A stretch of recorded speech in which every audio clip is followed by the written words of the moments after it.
Now, I've always enjoyed making this sort of video, and they always seem to go down pretty well. We're going to cover essential players in FPL right now.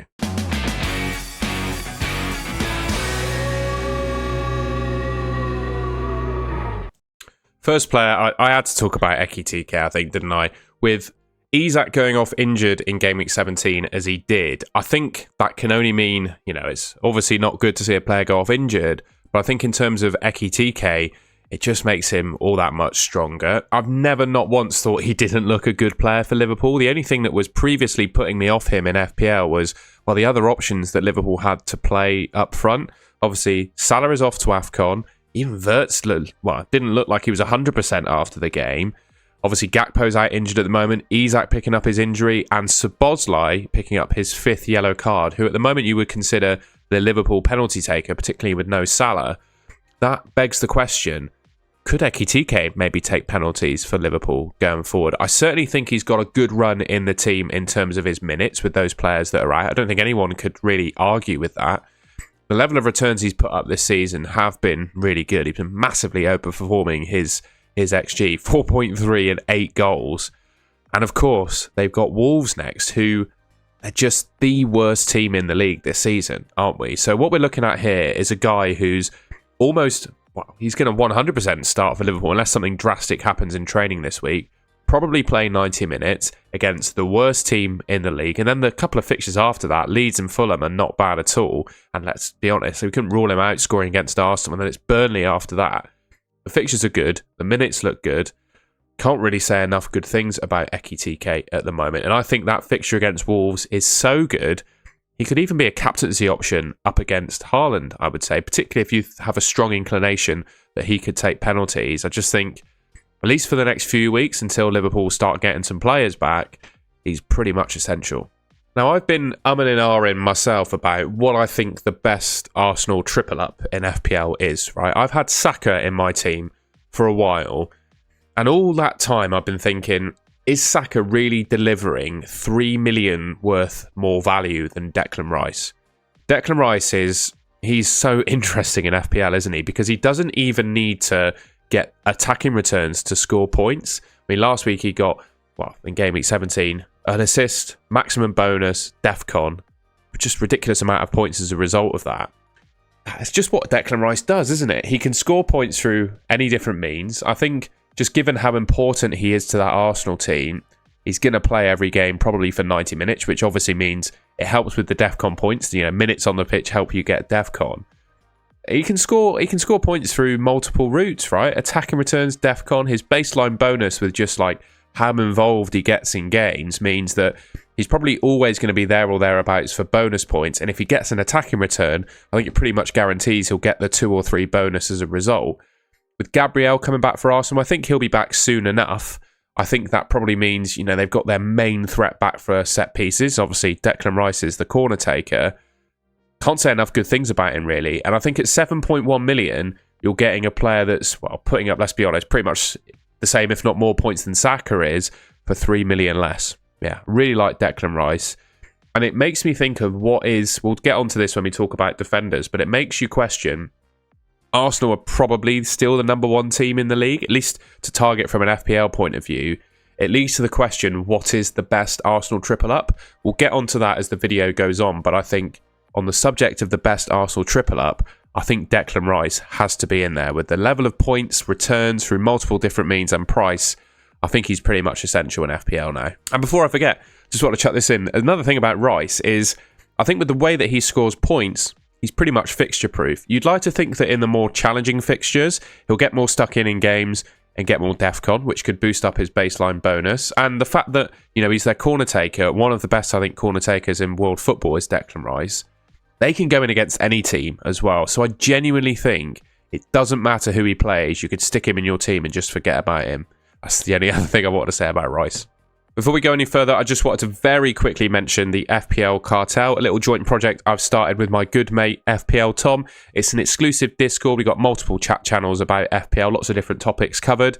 We're both in there all the time to give you help with your FPL teams, particularly in the period of time after our deadline streams and the actual deadline. So Hope you find that useful if you like watching the two of us. And we're also doing an exclusive weekly podcast together as well, only available to Cartel members. If you like the sound of that, you can sign up to the Cartel using the link in the description below. We're offering a 14-day free trial, so you can join, see if you like it or not before fully committing. You get a couple of weeks to, get your feet in the door or whatever, see if you're liking what we offer. So yeah, Cartel link in the description. You're not going to be surprised to see me talk about Foden and Haaland, I don't think. Yeah, no apologies. These are two, I think, pretty much essential players in FPL right now. The reason I brought this up is because Man City, I'll show you. They're top of the projected goals at the moment, according to Solio. I know I've used this in a lot of my videos, but hopefully, I just find this data really useful. Projected goals in each game week for teams to target, basically, right? And I know I've reused this from an older video, but I'm using it in a different context, if that makes sense. The reason I'm looking at this is because Man City are top in terms of projected goals, right? Liverpool second. From both of those teams, right, who would you trust from Liverpool that isn't Ekitike at the moment? Probably not any of them, which is why I recommended Ekitike. You want a bit of that. Arsenal, are any of the attackers really that exciting? Like, is Saka pulling up trees? Is Gyökeres? And none of them are really playing out of their skin, which leads me back to thinking Rice is probably the best option. And then you got Man City, they're top. And honestly, outside of Foden and Haaland, there just isn't really anyone, is there, that you'd actually want to pick?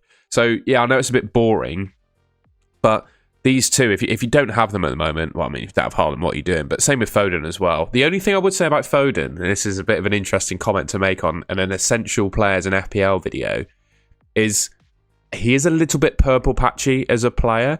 And his form, well, he didn't score many points in game week 17 or 16, sorry.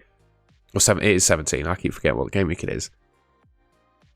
But in the sense that he is purple patchy, could that maybe be the end of his purple patch, was my point. But yeah, these are the two Man City players to target, the team that have the most projected goals according to the projections that I like to look at. There's no one outside of these that I'd really want to pick. Cherky, I've got him in my team at the moment. I thought I'd take a little bit of a punt on Cherky. That didn't work. I'm not sure his minutes are secure enough to be picking an FPL. But these two, they're going to play every game for good minutes, in my opinion, just considering the form that they're in. And you just have to have them in your team. Now, talking about defenders, I wanted to look at clean sheet odds to see, well, are there any defenders that I would deem essential in the game at the moment? I obviously think Arsenal defensive coverage is important. I think Gabriel will be back sometime soon, which probably means you want to have a plan, I think, to get him back in your team. Because for me, when he's back, he is essential because he's just head and shoulders above any other defender in the game. He was getting DEFCON, which none of the other Arsenal defenders are really doing. He was obviously their main threat from set pieces as well. He was just the best defender in the game. So when Gabriel is back, which might only be a couple of weeks away, I want to mention him because I think you need a plan to get him back in. And one route or one thing I think you could do in order to get him in is potentially take a look at your goalkeeper.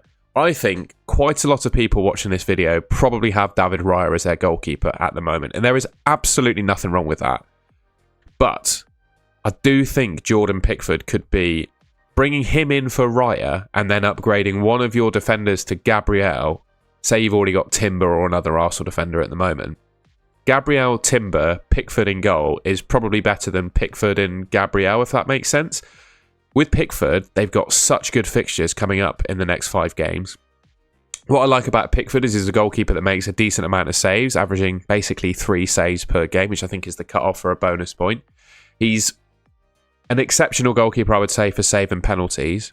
Whereas David Raya, you compare him to David Raya, yes, David Raya plays for a better defence, so he probably keeps more clean sheets, but he's never, ever going to get you saves bonus, is David Raya. Whereas Pickford, I think, might. He's kept 6 clean sheets from 17 games, which is not too bad at all. And I think that should go up over the next run of fixtures. I just think maybe a goalkeeper change. I hate using transfers on a goalkeeper, but with Gabriel coming back, I think it will probably change the meta of the game and the template team that most people have. I do think there's a case to maybe drop David Raya for Pickford, looking at these fixtures, and then again, bringing Gabriel and maybe an Arsenal sort of outfield defensive double up, if that makes sense. So in my mind, thinking, we spoke about it earlier, what is the best Arsenal triple up? I think it could well be, when he's back, Timber, Gabriel, Declan Rice. I'm banging on the table there to talk about the 3 for effect. But yeah, hopefully that makes sense. Because I think I think that's the way the game is going to go. And I think Pickford is a great enabler to allow you to get there.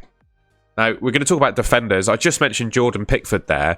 Outside of that, who I don't think there is necessarily a name or many defender names that I would say are absolutely essential. I can run through a few from these teams.